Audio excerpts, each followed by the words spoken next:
Hi everybody, it's Lynn Cox here, clinical hypnotherapist, rapid transformational therapist, and stress and performance expert. So I'm back today, we're just 5 days away from Christmas, talking about that article that was published in Time magazine mid-December about 9 wellness trends we can ditch in 2023. I prefaced this in my last video. I never suggest following trends. However, trends do have an enormous impact on where attention goes and where dollars go, both by business as well as consumer choices. So they do impact us. And mass media, social media does have an enormous power to influence our perceptions as well. So yesterday I talked about the weight loss shots trend that Time was suggesting we can ditch in 2023. Couldn't agree more with that. Check out my last video on that. The one I'm discussing today is called quiet quitting. Now, I hadn't heard this term before, and I'm referencing the article. They say the conversation about quiet quitting got loud in 2022. So the term was quite ubiquitous, apparently, and it refers to doing the bare minimum at work versus going above and beyond. Now, I fully agree with Time that that would be a trend to ditch in 2023. I don't think that for any human being, it would serve you well from a psychological, emotional, intellectual, or spiritual level to feel like you're giving the bare minimum of yourself in any endeavor. I would hazard a guess too that if I were to ask any one of you what you're most proud of in your life, what you look back on with fondness, it would likely have something to do with you working really hard and being dedicated to something or someone, some kind of giving of yourself, some kind of time, talent, treasure, or giving something to somebody else. So doing the bare minimum is a recipe for unhealthy emotional and psychological outcomes. So this clinical psychologist from the Cleveland Clinic suggests rather that, quiet quitting, quote, normalizes staying stuck in a job that doesn't feel satisfying or suit you. That's not a great thing either, but I want to talk about a couple of things with respect to our careers, work, and how that impacts our sense of who we are and how we make meaning in our life. And I've talked about this in previous videos, and I've also done group workshops on life purpose specifically because it's so important for human beings to be connected to and feel that there is a purpose, some kind of purpose for their existence, for their being. So they go on to say doing so elevates the risk of burnout, stress, and anxiety. So her advice for 2023, which makes some sense, but I think it doesn't go very deep into what this actual phenomenon speaks to in our culture and society. Her advice is really take the time to look into yourself and your skills, your talents, your passion, and think about whether there's a better match in terms of job. Yes, I absolutely agree. Doing so would be a good course of action. I mean, personally, I can recall being in a specific role within an organization where I knew that I was underutilized, and the work in and of itself, I didn't find that challenging or rewarding. So I was making really good money. I was underutilized, I knew it, and I could feel the impact of that, feeling like I know I have more to contribute. I'd like to do more. I didn't feel guilty for receiving the salary that I did and, outputting what I was outputting. What I did instead was I sought opportunities to leverage the skills and talents that I had and bring some new projects and programs to the group I was working with. That ended up happening. I felt good about it. Other people felt good about it, and it automatically improved my sense of what I was doing within the organization. So yes, to examine your skills and talents, look at what inspires you, find a better fit, or find a way to express that in the current situation that you're in. I'm going to reference this book, this Psychology of Totalitarianism by Mattias Desmet, who's a clinical psychologist and instructor at Ghent University. This book is really fascinating because he talks a lot about culture and the psychology of how totalitarianism arises in cultures. But he's got this chapter where he talks about changes that we've experienced as a society, as a human family. And he talks about the way that we've moved to becoming a more mechanized society. So there was a time when we worked within the rhythms of nature, and we were working to do things to feed ourselves, clothe ourselves, take care of ourselves, and society became mechanized. He talks about how that weakened our connection to our natural and our social environments, and that perhaps the psychological impact of that has not been totally understood or appreciated. So when I look at this quiet quitting phenomenon, this is a perfect tie into that. So I'm going to draw some messages that he has in this book because they are so relevant to this phenomenon. So he talks about, we went from working within nature, working within rhythms, to a more monotonous and mechanical rhythm that came along with mechanization of society, of industry, and of work. So he makes a point that this seduced us into a certain social laziness as well, because our social interactions thus changed. And he also talks about the mechanization of the labor process also engendered a profound transformation of social structures and connections. And he gives the example of the steam engine. That could power a large number of looms in one location, and that provided employment for a large group of people. Thus, factory villages would arise from this industry. So he also talks about, and this is the real key here, the mechanization of the world having a direct effect at the level of meaning making. So in past, man worked, I'm quoting here, in past, man worked to produce the objects needed to sustain the bodily existence of oneself and the people around him. He worked to feed himself, to warm the house, to clothe himself against harsh conditions and the gaze of others. And that changed with the rise of the industrial environment. So now he worked to produce objects for people far away. So talking about performing work for people far away. So for the other who was anonymous to the worker, to the producer.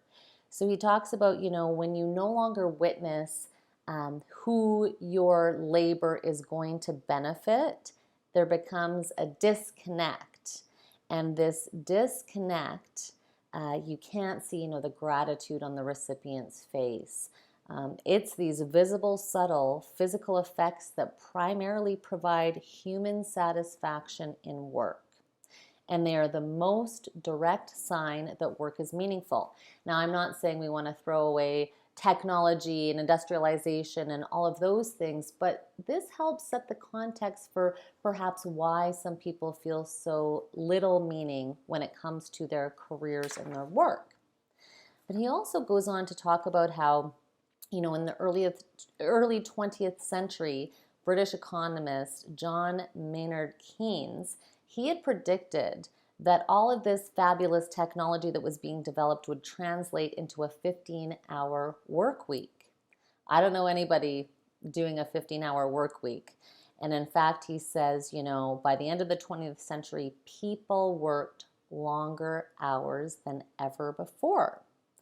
So he says, the writer of this book says, what Keynes failed to consider was the creation of meaningless and useless work on an incredible scale. So there's this book out there. It's quite well known. I haven't read it. I'd love to read it though. This professor of anthropology, David Graeber, described this in his now well-known book, Bullshit Jobs. So in this book, he went and interviewed a number of people, and he asked them how many of them felt that their job was meaningful, was making a meaningful contribution to society. And about 37, an astounding 37% of people answered a definite no, with an additional 13% being unsure. That's over half of people surveyed.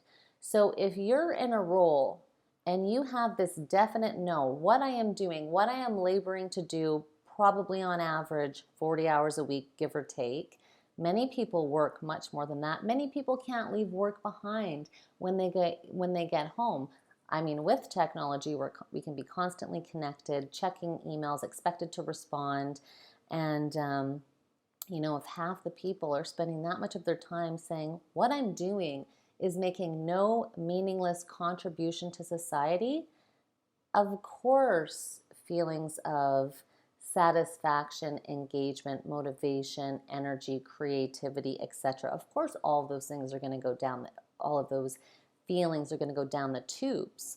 Hence this phenomena of quiet quitting. But he also does talk about, how you'd think that in private sector, where the main goal is to be profitable, you wouldn't have such a proliferation of meaningless work. But that indeed has been the case. And he talks about the fact that, large numbers of top executives and leaders of larger companies aren't necessarily invested, perhaps, in the outcome.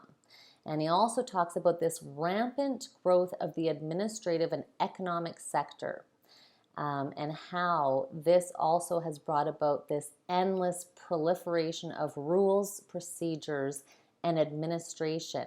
And it usually stems from interpersonal mistrust and an inability to tolerate uncertainty and risk. So this compulsion to create rules, policies, procedures, that is a psychological phenomenon, and essentially he's saying it is a frenetic attempt to master an ever-growing anxiety. So it's this paradox. So, meaningless work leading to these feelings of free-floating anxiety. So what's the answer to it? Yes, I think that the psychologist interviewed in this Time article starts from a good place.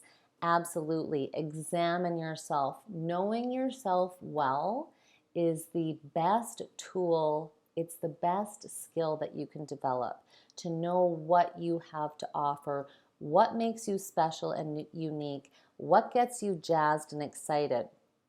Finding a better opportunity, yes, that could be the case, or working within the context that you're already working in. I mean, I don't think we're going to see a whole restructure of society where we all go back to just meeting our basic needs and living in harmony with, working when it's only daylight out and not working as soon as the sun goes down. Like, that's not realistic. So we need to look at realistic solutions. Engagement in companies is a huge issue. I've worked within corporate cultures where, they're bringing in who's the one of the big four consulting agencies who always measures engagement in companies. It's typically consistently low. And typically it has to do with people not having that direct sense of the ability to make meaning out of what it is that they're doing that is contributing. However, it can't always be in the hands of your boss or the leadership in the company. If we need to work within parameters, it's about self-responsibility. It's about learning to understand yourself and then having some courage, some motivation to be the type of person who is going to pursue those things that help you feel more alive, energized, creative, helpful, useful, and like you are an important contributing member of the group that is delivering whatever it is that you're delivering. There needs to be a level of honesty, though, truly. When he talks about this proliferation of rules, regulations, policies, procedures, the onslaught of the administrative class and how those particular roles are typically reap a higher financial reward than different roles, that are necessities for our society to operate, like farmers, postal people, truck drivers, workers in stores who are helping us obtain the things that we need on a day-to-day basis. Those tend to be rewarded from a financial perspective, considered to be less important, but they are really important. And I think back to my grandfather on my mother's side and my great-grandfather who's on my father's side. And really interesting, my grandfather, my Guido, he's Ukrainian, he passed 30 years ago, I believe, about now, more than 30 years ago. But he came to Canada from the Ukraine. They escaped, actually, because they were under Russian occupation and they were serfs in the Ukraine. So they managed to make their way to Canada and became farmers in Saskatchewan and worked really hard to farm the land. But I can remember being at that farm from the time I was a young person, as well as hearing stories from my mother about how they grew up, and it sounded like a totally different time and place. But my grandfather was a very humble, hardworking farmer. He was just happy. He could have kissed the ground in Canada. He went back to the Ukraine to visit him and my baba, my grandmother, and he said when he came back, he could have kissed the ground. Felt so happy and lucky to be in a free country, because it wasn't back then. It's not a good situation there now. But the point being, they were farmers. They worked the land. They were not wealthy, but they had a great sense of community. They were good neighbors. They were religious. They really emphasized education for my mom and her siblings so that they could have a quote-unquote better life. They were generous and they were charitable, even though they didn't have a lot of money themselves. And they were happy people. They were very happy people. They were very happy, loving people. And I think led lives, both my grandparents, who are both passed away, lived lives of great meaning. And, they weren't highly sophisticated or highly educated, but they valued education. They valued hard work. They valued people in community, and they valued charity. My great-grandfather on my dad's side, he was in World War I, made it out, was injured, was shot in the head and mustard gassed. And he lived a very simple life. He was a mailman in Moose Jaw. He walked around delivering the mail. So not highly educated, but he was very self-educated and very well-read, highly intelligent, and lived a life where he had loving relationship with his wife, with his children, in his community. He was very healthy too. I mean, he walked around delivering the mail, so had a lot of one-to-one, face-to-face contact with people, was delivering a service that was a necessity, and he read on his own. He had his own interests in literature and history and understanding how the world worked. So I suppose what I'm saying here, when I look at these two examples of my grandfather and my great-grandfather, and look at the cultures and environments that most people in we'll call them the laptop working class, work in these days, I suggest doing a little more digging into what makes you tick, what makes you feel useful, what's important to you. There's going to be more that's important to you, I would guess. I would actually bet my life on it that there's more important to you than reaching a specific salary or title. That's always the case. And I work with a lot of people who have achieved great success in business or in their careers from a financial perspective and level perspective. That's not what brings them joy and happiness, though, for sure. Nobody's immune to these greater questions of Why am I here? What's my purpose? What brings me meaning? And feeling that I'm using what I've been given and pushing myself and contributing. The other thing, so it's really about self-responsibility. Don't expect to walk into a place of employment and feel so entitled that anything can be handed to you on a silver platter.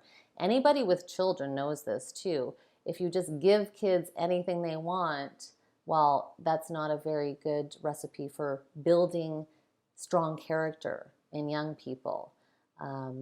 People need to know how to work hard, be innovative, be creative, be a contributor.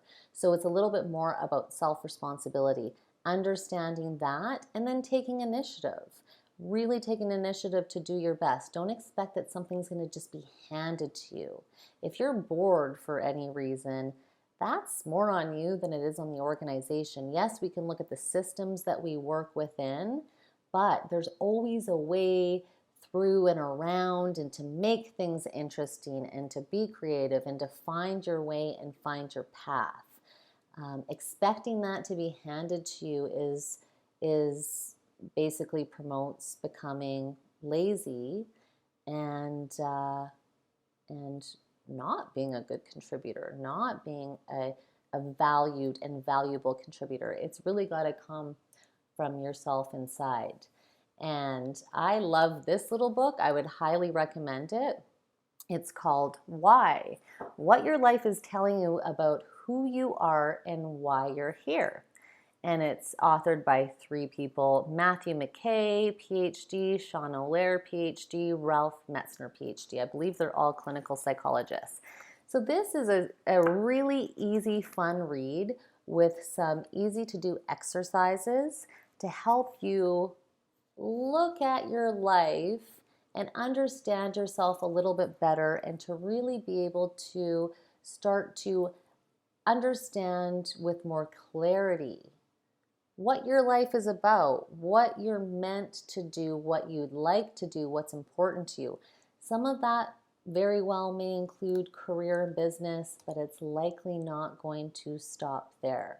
So it is about self-reflection, self-knowing, and self-responsibility, because nobody can give you that feeling that you have intrinsically of, I know I'm doing my best, I know I'm trying my hardest, I know that I'm using the skills and talents that I was gifted with to their maximum. People always feel better when they try hard, when they really put in effort and give of themselves.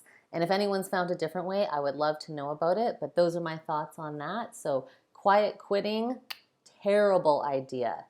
Never a good idea. I can't imagine that making anyone feel better about themselves. Understanding yourself in a more deep and meaningful way, and all of those aspects of your life that make you unique, special, who you are, what gifts you have to give and to share. That is a great prescription for feeling good, feeling empowered, and taking a little more control of your life and your career. So have a great day, everyone, and I'll be on tomorrow to talk more about these health trends to kick out in 2023.